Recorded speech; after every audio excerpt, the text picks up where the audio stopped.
आप सभी का आपके अपने YouTube चैनल पर बहुत बहुत स्वागत है। तो आपका जो पहला प्रश्न है, अनिषेक जनन किसे कहते हैं और इसका क्या महत्व है। तो इसका उत्तर हमें याद करना है। इसे अपन कैसे याद रखेंगे वो अपन समझते हैं। ठीक है, तो देखो, किसी भी प्रश्न का जो उत्तर है उसके ही शब्द में रहता है। पहली बात तो ये है, चाहे केमिस्ट्री हो चाहे बायोलॉजी हो, उस प्रश्न का उत्तर उस प्रश्न के शब्द में ही आपको मिलेगा। जैसे कि ये वाला प्रश्न है, हम जितने भी प्रश्न आपको समझाएंगे सब के उत्तर आपको उसी प्रश्न में ढूंढ करके बताएंगे। ठीक है, देखो आपका क्या प्रश्न है। अनिषेक जनन। ठीक है, तो ये आपका उत्तर बता रहे हैं अभी हम। ठीक है, और क्या है आपका अनिषेक जनन। अनिषेक जनन। आ माने होता है बच्चों नहीं, निषेक माने होता है निषेचन, और बच्चों जनन माना होता है जीव का बनना।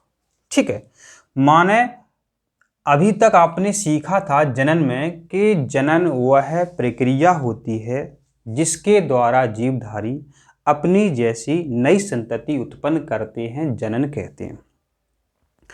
जनन वह प्रक्रिया होती है जिसमें जीवधारी अपनी जैसी नई संतति उत्पन्न करते हैं, जनन कहते हैं। ठीक है, जनन में आपने सीखा था, माने जनन होगा तभी जीव बनेंगे। समझो, जनन होगा तभी जीव बनेंगे। लेकिन ये प्रश्न कह रहा है कि अनिषेक जनन माने निषेचन नहीं हो रहा है, निषेचन नहीं हो रहा है, लेकिन भाई साहब तब भी जीव बन रहा है। ये कैसे संभव है, ये कैसे संभव है।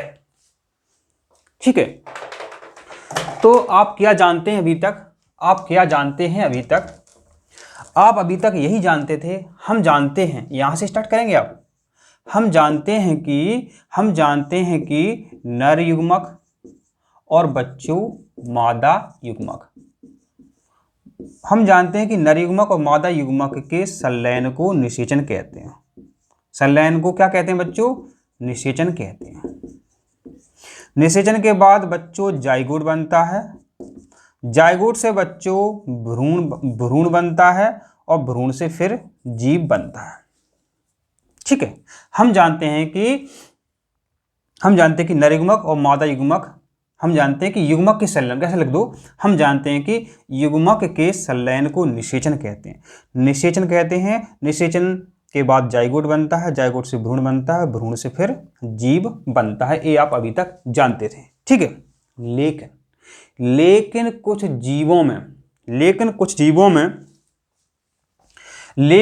जीवों में मादा युग्मक के बिना निषेचन से जीव विकसित हो जाता है।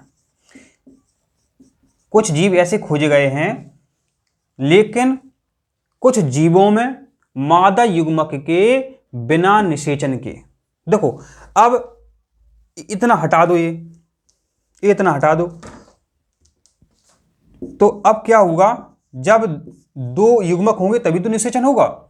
लेकिन कुछ जीवों में मादा युग्मक बिना निषेचन के ही जीव उत्पन्न करता है, जीव बना देता है, इसे अनिषेक जनन कहते हैं।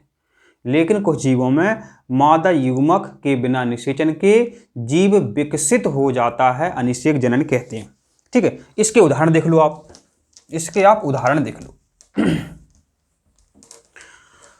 उदाहरण क्या है, मधुमक्खी, छिपकली, पक्षी, रोटीफर्स आदि। इसको आप याद कैसे रखोगे, याद रखने के लिए एक ट्रिक बता रहे हैं आपको, मधु छिपके रोती है। ठीक है, मधु छिपके रोती है, तो मधु से याद कर लेना मधुमक्खी, ये मधुमक्खी, छी से याद कर लेना छिपकली, और पा से याद कर लेना पक्षी। ठीक है, और रोटी से याद कर लेना रोटीफर्स। मधु छिपके रोती है, हमारे मधुमक्खी, छिपकली, पक्षी, रोटी फर्श, बच्चों, ये इनके उदाहरण हैं। ठीक है, अब इससे इसका महत्व भी परीक्षा में पूछा जा सकता है, इनका महत्व क्या है। तो आपको परीक्षा में बच्चे 2 महत्व लिखने हैं, बहुत ही सरल है।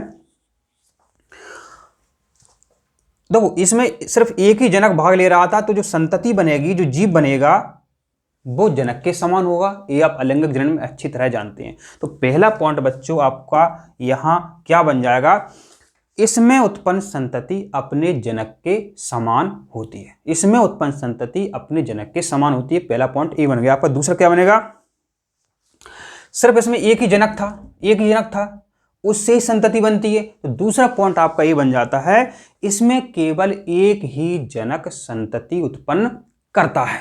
ये पूरा आपका कंप्लीट उत्तर था। आपका एक भी नंबर इससे नहीं कटेगा। तो प्रिय छात्रों, आपको समझ में आ गया है। धन्यवाद।